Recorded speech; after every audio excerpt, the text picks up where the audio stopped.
Hello mga kapatid, mga kapanalig, kamusta na po kayo?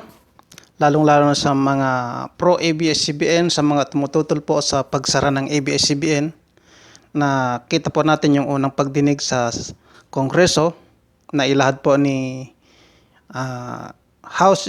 Deputy House Speaker Rodante Marcoleta kung ano po yung mga paglabag na nagawa ng ABS-CBN.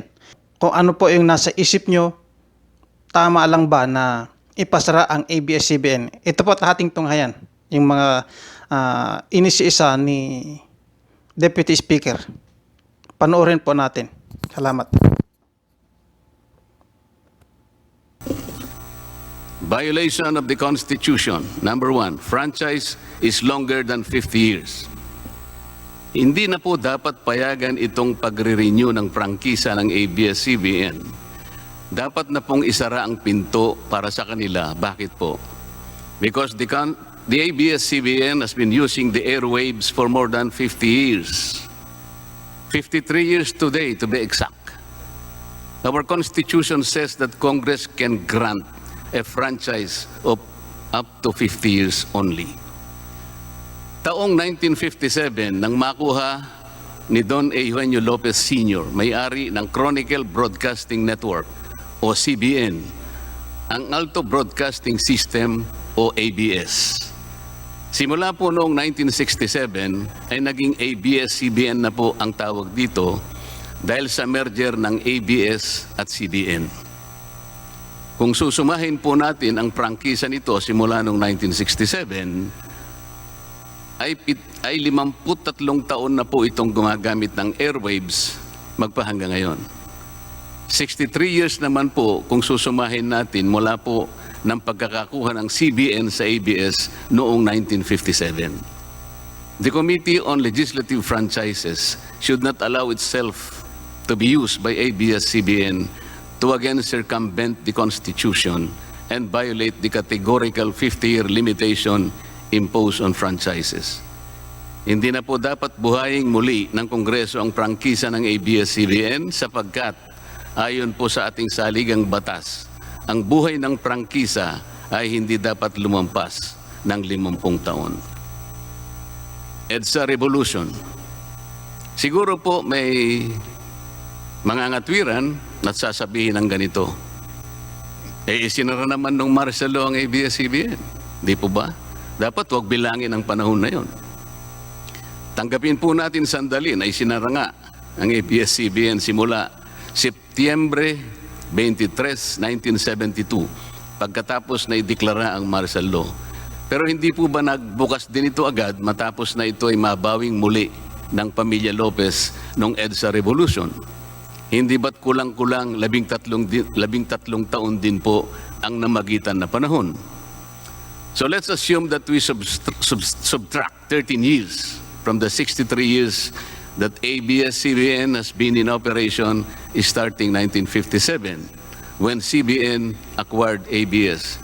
Hindi ba't 50 taon din po ang magiging resulta? Ibig pong sabihin, tapos na at paso na pa rin ang prangkisa ng ABS-CBN with or without martial law. Hindi ba't sobra-sobra pa rin ito at lalabag pa rin sa ating saligang batas? Naging palasak nga noong panahon ng martial law ang kantsaw na tama na, sobra na. Subalit ang mahalagang tanong po ng taong bayan na hindi pa nasasagot magpahanggang ngayon ay kung paano biglang nabawi ng mga Lopez ang ABS-CBN mula sa pag-aari ng gobyerno pagkatapos maitalaga ang Cory administration. Sinulatan po noon ni dating Senador Lorenzo Tanyada ang Presidential Commission on Good Government na isoli na sa mga Lopez ang ABS-CBN kahit may arbitration pang nagaganap sa pagitan ng pamahalaan at ABS-CBN. Na i-turn over po agad ang istasyon ng ABS-CBN sa mga Lopez sa kabila ng wala pang pagtukoy sa tunay na pagmeme-ari nito ayon sa kautusan sa Board of Administrators na binuo sa Letter of Instruction number 1 ni Pangulong Cory Aquino. Sa ngayon po ay wala man lang mailabas na papeles tungkol dito ang PCGG. Nagbayad po ba ang ABS-CBN sa Administrasyong Cory Aquino? Nag-public bidding po ba? Bakit tila ura-urada at habang magulo pa ang lahat dahil katatapos lang ng EDSA Revolution, ay biglang napasakamay na muli ng mga Lopez ang ABS-CBN? Nakabatay po ba ito sa batas? Hindi po ba dapat sagutin ng ABS-CBN ang mga tanong na ito upang mapanagot po ang dapat na managot kung meron man? Foreign ownership. Puntahan naman po natin ang muling pagbubukas ng ABS-CBN noong 1986. Pati po kasi noong panahong yun ay may paglabag na rin sa ating saligang batas. Ano po kaya yun? Dahil Amerikano at hindi Pilipino ang may-ari at namahala sa ABS-CBN na mariing ipinagbabawal ng saligang batas. Congress should deny the franchise application of ABS-CBN for its clear violation of the Constitution, requiring 100% Filipino ownership and management of mass media companies. ABS-CBN's former president, Mr. Eugenio Gabi Lopez III, was an American citizen when he took the helm of the company in 1986 as director, then president, and then chairman in the later years. It was only in 2000 that he petitioned for recognition of Filipino citizenship and was issued a certificate of recognition as a Filipino citizen in 2002.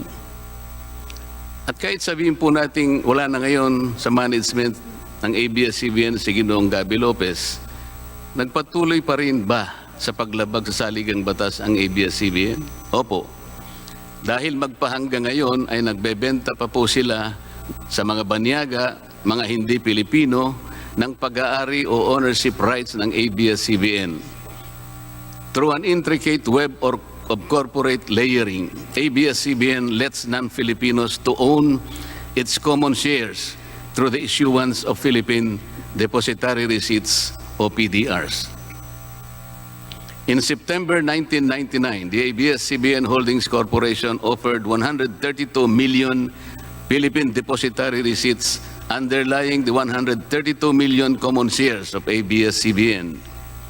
Immediately prior to the closing of the PDR's offering, Lopez Incorporated, the main stockholder of ABS-CBN Corporation, transferred 132 million ABS-CBN shares to ABS-CBN Holding Corporation, its alter ego.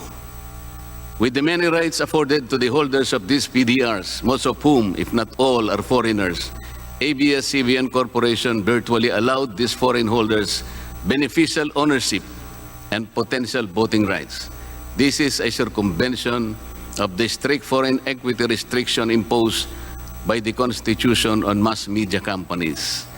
Quite obviously, the ABS-CBN PDR instrument, a creative financial mechanism, is being used as a subterfuge to indirectly own the underlying ABS-CBN shares of stock. Violation of workers' rights under the Constitution. ABS-CBN violated the rights of its own workers. It denied them their just share in production as required by the Constitution. It committed unfair labor practices, which consequently denied its employees the benefits required by law to be provided to all employees.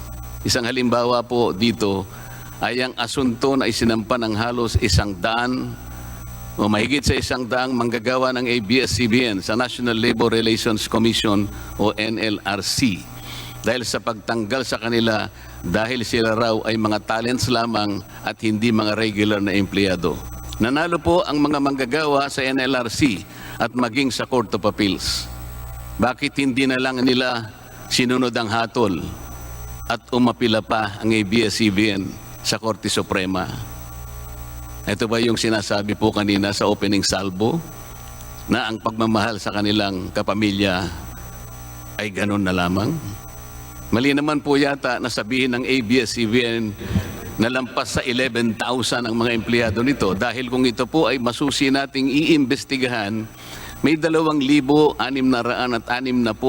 lamang.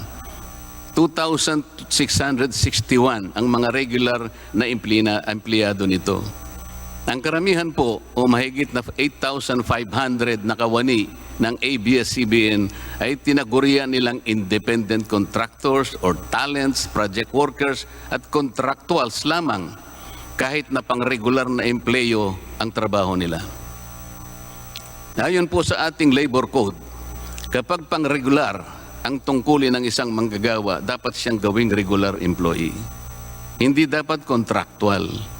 Hindi dapat independent contractor, talent, o kaya project worker lang. Malinaw na labag sa batas ang ginagawa ng ABS-CBN. Sana ay ibalita rin po ito ng TV Patrol upang mabunyag ang libo-libong endo sa kanilang bakuran. ABS-CBN has not regularized its contractual workers and talents despite performing the functions of regular workers. It even forced some of its workers to sign employment contracts containing waiver of the right to regularization. And those who refuse were unceremoniously terminated from work. ABS-CBN has subcontracted most of its production work to subcontractor production companies, despite the fact that production is directly related to its core business. These production entities are paid minimally, whose workers obviously get lesser benefits and take-home pay compared to ABS-CBN's regular employees. And yet, the profit generated by ABS-CBN from its independent production companies appear greater than its expenses, especially those expenses that are even deductible for income tax purposes. Kung kaya't hindi po may kakaila sa publiko na napakarami ng labor cases na hinarap at haharapin pa ng ABS-CBN. Ang masaklap pa po dito ni hindi nagbibigay ng contribution ang ABS-CBN para sa benepisyo ng kanilang mga empleyado. Dahil po sa 2,661 lang ang regular employees nito, ang mga ito lang ang may benepisyo. Ang iba po na mahigit 8,500 na nagtatrabaho sa ABS-CBN ay wala po ni katiting na government-mandated benefits na natatanggap katulad ng SSS, PhilHealth o kaya Pag-ibig. Multiple channels in one franchise. Mga kababayan, inabuso po ng ABS-CBN ang kanilang prangkisa. Sa hindi nila may paliwanag na dahilan o maaari namang sinadya na gamitin ang kanyang prangkisa para sa isang channel lamang, pero gumamit pa ng ibang prangkisa ng telekomunikasyon na hindi naman pang broadcast upang mas kumita at makapagbenta sa pamamagitan ng maraming channels. ABS-CBN violated the terms and conditions of its franchise by offering its TV Plus boxes for a one-time fee, but using the free-to-air signal authorized in the franchise granted by Congress at no cost to ABS-CBN. Tubong lugaw, ika nga. But this practice of ABS-CBN without permission from Congress or the National Telecommunication Commission is killing the cable industry, which depends on monthly-based subscription of its clientele. At bukod po sa pagbebenta ng TV Plus box sa publiko, sa Kapamilya Box Office Channel na nakapaloob dito, ay nagawa pang maningil ang ABS-CBN sa bawat pelikulang gustong mapanood ng publiko sa KBO Channel. Ibinenta na nga ang TV Plus box, ibinenta pa rin ang mga palabas na pwedeng mapanood sa TV Plus box. Dobleng tubong lugaw na po ito. Hindi po saklaw ang mga ito sa prangkisa na ipinagkaloob ng Kongreso sa ABS-CBN.